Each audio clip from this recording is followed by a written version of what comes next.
और एक मंत्री के पहले वो एक धर्म गुरु हैं, एक संत हैं, उनकी वाणियों से ऐसे व्यंग वाणियाँ निकली हैं जो जनता की लोगों को दिलों को ठेस पहुंची है। सबसे बड़ी मुद्दा हमारी बेरोजगारी है, सबसे बड़ी मुद्दा भ्रष्टाचार है, सबसे बड़ी मुद्दा पेपर लीक है, सबसे बड़ी मुद्दा हमारे नौजवान साथी बेरोजगार घूम रहे हैं। और कितने आपको हम मुद्दा बताएं, मुद्दे का अंबार है, इसलिए और भी मुद्दा आपको जानना है और भी जानकारी लेना है तो हमारी जनता, हमारी पब्लिक खड़ी है, आप इनसे अपना राय जान सकते हैं। तो मुद्दा है बेरोजगारी का, भ्रष्टाचार का, आप बताइए दुनिया लोकसभा में क्या मुद्दा है? निरंतर विकास के में अपग्रेड हो रहा है।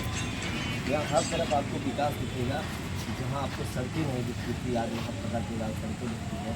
यहाँ केंद्रीय विद्यालय है, यहाँ पे मेडिकल कॉलेज है, यहाँ पे रेलवे लाइन भी आ रहा है। क्या नहीं हो रहा है? विकास का मानक है जो पूरा हो रहा है, लेकिन मुद्दा क्या है? भय, भूख और भ्रष्टाचार, इन तीन चीज़ें प्रमुख हैं हमारे यहाँ। ये तीनों अब खत्म हो रही हैं, खत्म होने की स्थिति में, लेकिन सपा के लोग, कांग्रेस के लोग फिर वही दिन लाना चाहते हैं और यहाँ के लोगों को ये भय दिखाना चाहते हैं और भय के माध्यम से वो अपनी राजनीति। मतलब डुमरियागंज में विकास हुआ, आप बताइए डुमरियागंज में लोकसभा चुनाव में क्या मुद्दा है? डुमरियागंज का मुद्दा विकास है, और विकास अगर ये देखना हो तो समाजवादी पार्टी हो चाहे बहुजन समाज पार्टी, अपने कार्यकाल को उठा करके देख ले। यही रोड था, गुंडों से भरा रहता था, दंगा मुक्त ये प्रदेश कहा जाता था। आज राम राज्य है, भय मुक्त दंगा मुक्त प्रदेश बना करके योगी जी ने हम जैसे नौजवानों को एक विकास के रास्ते पर लाने का काम किया। विकास देखना चाहते हैं तो बढ़नी चांपा नगर पंचायत, भारत भारी नगर पंचायत, इटवा आपके बिस्कोहर नगर पंचायत, जहाँ पे आपके विधानसभा अध्यक्ष हुआ करते थे समाजवादी पार्टी के, सबसे बड़े मुखिया हुआ करते थे, वो अपना नगर पंचायत नहीं दे पाए। ये भारतीय जनता पार्टी की देन है कि नगर पंचायत इटवा को देने का काम और बिस्कोहर को देने का काम किया। ये भारतीय जनता पार्टी है। तो भाजपा के में हुआ है विकास, आप बताइए क्या है डुमरियागंज के मुद्दा? अभी भाई साहब कह रहे थे माननीय मुख्यमंत्री जी के उसमें कि वो सबसे पहले एक संत हैं और मैं सनातनी हूँ। संत के विषय में मैं टिप्पणी नहीं कर रहा हूँ, क्योंकि आप लोगों की विचारधारा ही है धर्म पर घात करना, अधर्म को फैलाना, भ्रष्टाचार फैलाना। लाइन आर्डर आज के डेट में जो मेंटेन है, 10 बजे रात को अगर कोई महिला अपने घर से अपने बच्चे या पति के लिए दवा लेने निकले तो सुरक्षित आती हो जाती है, जबकि विगत पूर्ववर्ती जो सरकारें थी इसमें एक पुरुष 10 बजे रात को निकलने में अपने आप को असुरक्षित महसूस करता था। रह गई बात विकास की, तो 7 मीटर चौड़े सड़कें जो हर जगह दिख रही है, ये भारतीय जनता पार्टी की देन है। मेडिकल कॉलेज दिख रहा है, केंद्रीय विद्यालय दिख रहा है। तो अब इनको ये सब विकास नहीं लगता है, इसलिए नहीं लगता कि इनका व्यक्तिगत विकास नहीं हो पा रहा है, इससे इनको एनर्जी है, इसलिए ये भारतीय जनता पार्टी को करते हैं। और जिस क्षेत्र का, जिस देश का और जिस प्रदेश का मुखिया एक संत हो, उसके कुर्ते में जेब भी नहीं है, ये क्या बात करेंगे? ये तो सिर्फ अपनी ही बात करते हैं, अपने मुद्दों की ही बात करते हैं और जनता को इस तरीके से गुमराह करते हैं। कहते हैं संविधान खतरे में। अरे यार, संविधान को आप खतरे में डालने का काम करते हो। आप कह रहे हो कि पिछड़ी का आरक्षण काट करके हम मुस्लिम को आरक्षण देंगे, संविधान से छेड़छाड़ करके आप बात करते हो, आरोप हमारे पर लगाते हो। लेकिन भारतीय जनता पार्टी के लोग, कार्यकर्ता और मतदाता ने इस बात को दृढ़ संकल्प कर लिया है कि आपकी मंशा आप तक ही सीमित रह जाएगी, आपको आना नहीं। डुमरिया विकास हुआ है, इसको जनता आने वाले चुनाव नतीजे के बाद स्वयं बताएगी। हमारा लड़ाई इनसे है ही नहीं, और समय आने पर देख लीजिएगा क्या होगा। और ये स्वास्थ्य, शिक्षा और रोजगार मुख्य चीज़ हमें ये चाहिए, ये मिल नहीं रहा है। कटोरा दे दिए हैं 5-5 किलो चावल, समय आने पर सब देख लीजिएगा। बस इससे ज़्यादा हम नहीं कुछ कहना चाहते। लोकसभा चुनाव में कल मतदान है, क्या है डुमरियागंज में?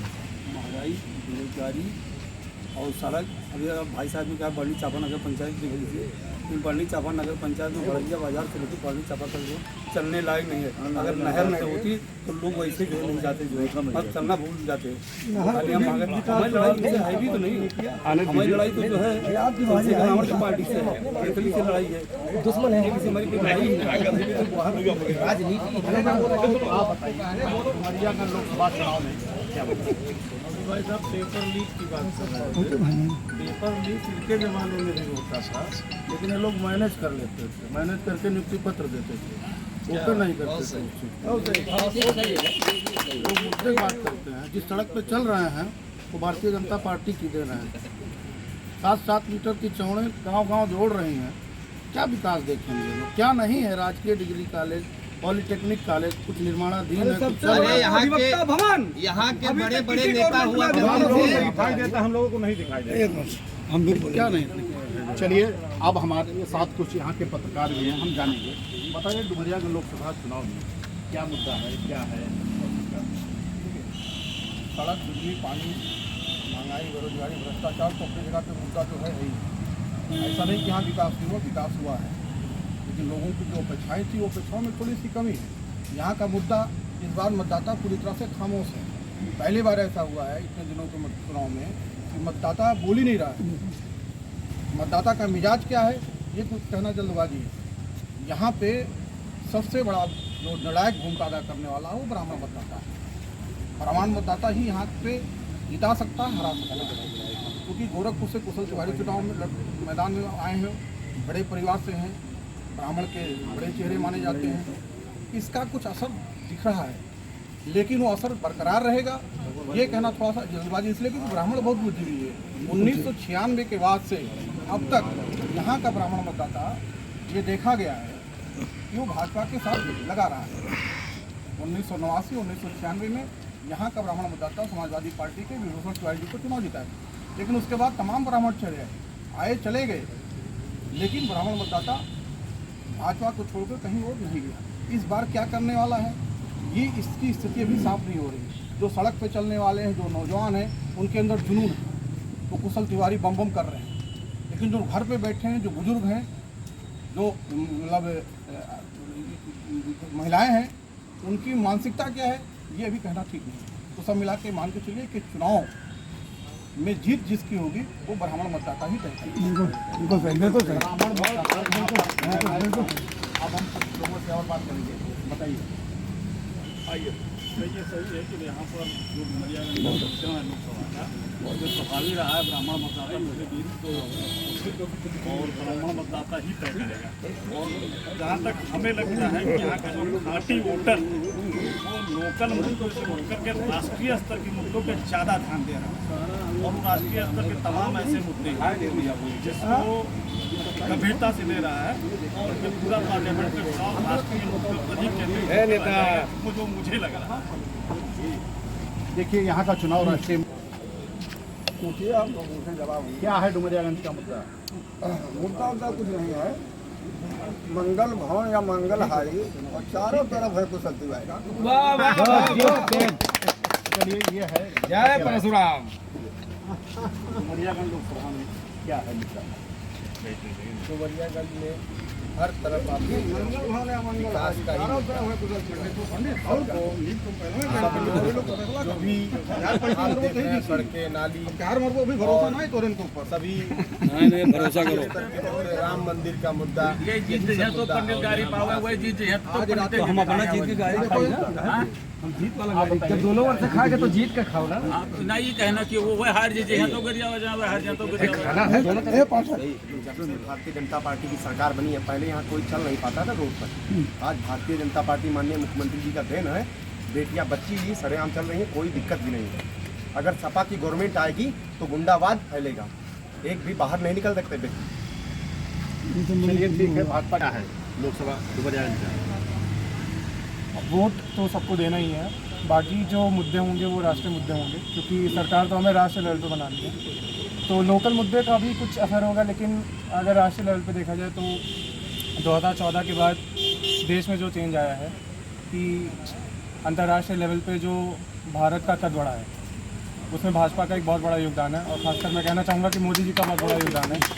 इंटरनल सिक्योरिटी के बारे में बात की जाए तो 370 हटाना हो गया, जम्मू कश्मीर को सिक्योर बनाना हो गया, और लोग बात करते हैं रोज़गार की। तो अगर हम 2014 के बाद अगर हम बात की जाए तो 24 IIT और 13 एम्स खोले जा चुके हैं। तो अगर लोगों को साक्षरता मिल रही तो इसका मतलब कहीं ना कहीं रोज़गार भी मिल रहा होगा। तो मेरे हिसाब से कि जो चुनाव होगा वो राष्ट्रीय मुद्दों पर होगा और लोग उसी पर वोट करेंगे। चुनाव होगा राष्ट्रीय मुद्दे पर, आप बताइए। चुनाव राष्ट्रीय मुद्दे पर होगा, स्थानीय मुद्दा क्या है? स्थानीय मुद्दा अभी जैसे आपको हम बताए हैं पहले, बेरोजगारी, भ्रष्टाचारी, शिक्षा, पेपर लीक होना, यही सब है।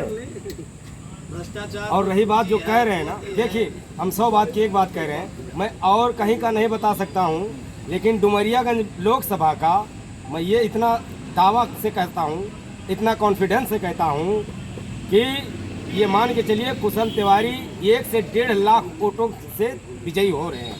चलिए ये सपा की बात कर रहे हैं, कुछ लोगों से और जानने का प्रयास करेंगे। दो चार फेसबुकिया नेता हैं, वही बैठकर यहाँ कुशल तिवारी करते हैं। कुशल तिवारी का कोई जनाधार नहीं है, ये आतंक का अड्डा सिद्धार्थनगर नहीं बनेगा, यही बात मैं कहना चाहता हूँ। मतलब भाजपा के साथ ब्राह्मण मतदाता, इनका कहना है। आइए आप बताइए क्या है मुद्दा? ब्राह्मण मतदाता स्वयं असमंजस में है। भाई साहब लोग मतदाता दिखाएगा ऐसी कोई बात नहीं। ब्राह्मण जहाँ वहीं स्थिर है, ब्राह्मण जहाँ तो वहीं स्थिर है। इनका कहना है कि ब्राह्मण स्थिर है, कुल मिलाकर के समाज